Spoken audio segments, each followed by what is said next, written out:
Video ini dipersembahkan oleh kilafgrade.com. Hai Kilafers, kembali bersama Vi.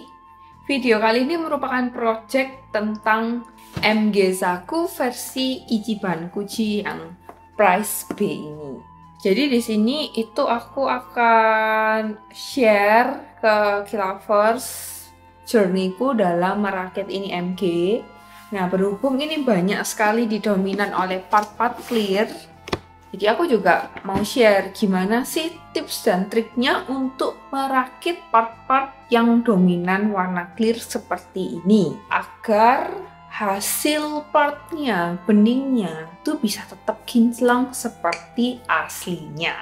Jadi agar lebih jelas juga, aku rencananya bakal bagi ini video menjadi 3 part. Karena kalau dalam satu video bakalan panjang banget. Jadi di part yang pertama itu lebih bakalan jelasin journey aku nge-build ini MG.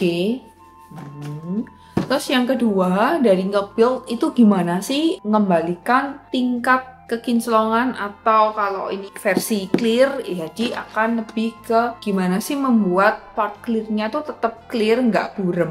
Dan yang versi video ketiga, di sana aku bakalan lebih bahas tips dan triknya supaya kinclongnya atau part plastik di model kitnya ini hasilnya bisa tampak jauh lebih WOW. By the way, tentu saja untuk semua tips dan trik di sini aku share tips dan trik yang paling simple dan paling tercepat untuk hasil yang bisa diterima. Jadi nggak terlalu ekstrim gitulah, menghabiskan banyak waktu untuk mencapai hasil yang seperti ini. Penasaran seperti apa? Yuk langsung saja kita lihat video yang pertama.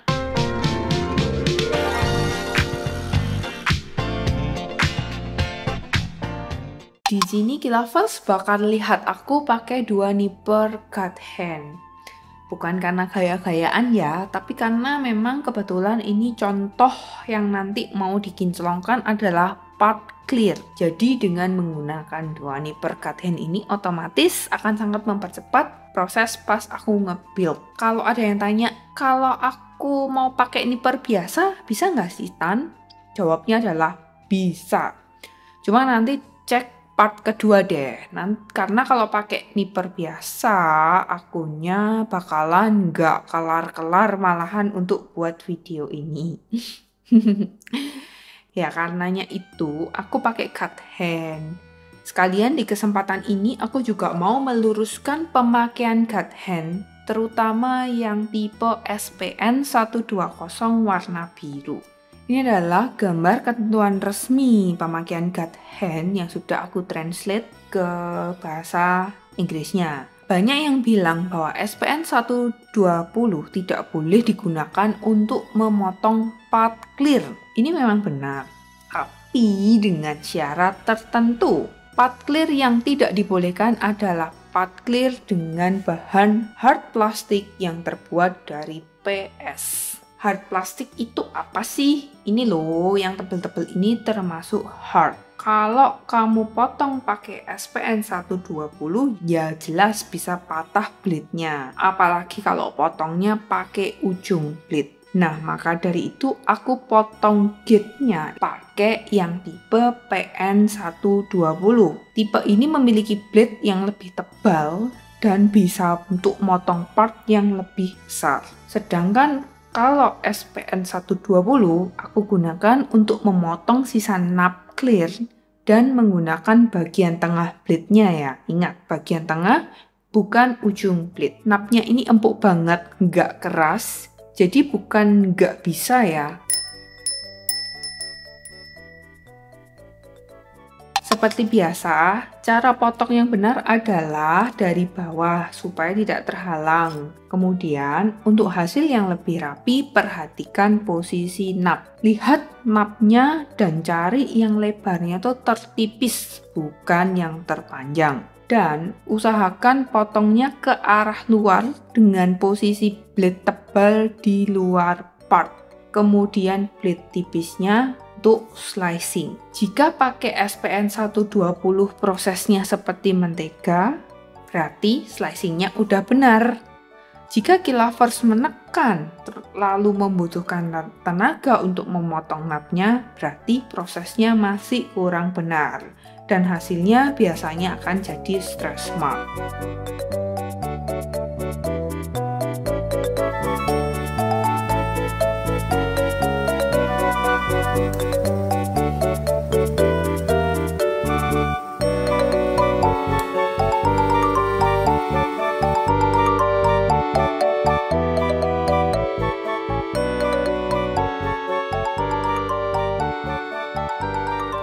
Setelah napmak berhasil dibersihkan, hasilnya seperti ini.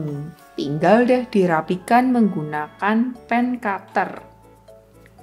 Kalau baretnya kelihatannya masih manusiawi, bisa langsung dimuluskan pakai polisher. Dan kalau mau penjelasan lebih detail untuk menghilangkan baretnya ini, bakal aku bahas di video selanjutnya. So, langsung aja kita lihat ke fast build-nya.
Oke, Kilavers, itu tadi proses nge-build CMG saku yang memang dominan part-part transparan, di mana tadi aku menggunakan teknik-teknik yang paling simple untuk menghilangkan napak-napaknya, jadi hasilnya bisa lebih rapi. Secara overall, kalau dilihat sih memang sudah oke.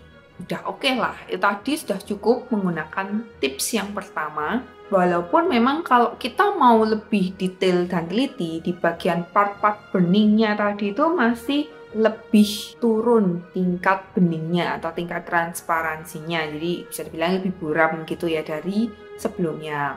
Makanya itu di part kedua nanti aku bakalan share tips ke kalian gimana sih untuk mengembalikan tingkat bening ataupun kinclong part agar lebih baik lagi. Jadi nggak sekedar rapi nakmaknya, tapi tingkat kinclong dari part ataupun tingkat beningnya itu jadi lebih baik lagi. Terutama buat kalian yang sudah pernah nge-build part-part clear, pasti tahu gimana tantangannya pas bagian nge-build part bening ini. Buat yang masih penasaran gimana caranya, makanya tunggu di video part 2 nanti ya. Oke, sekian dulu video part pertama dari aku. Nantikan kelanjutannya di episode part kedua. Seperti biasa, buat Kilavers yang belum subscribe, bisa tekan tombol lonceng agar bisa tetap dapetin update-update video dari aku. Bisa juga kalian follow akun Instagram @wahkilav buat dapetin juga update dan tips seputar model kids. Baik, sekian dulu. Thank you atas support-supportnya selama ini dan sampai jumpa di video selanjutnya. Bye!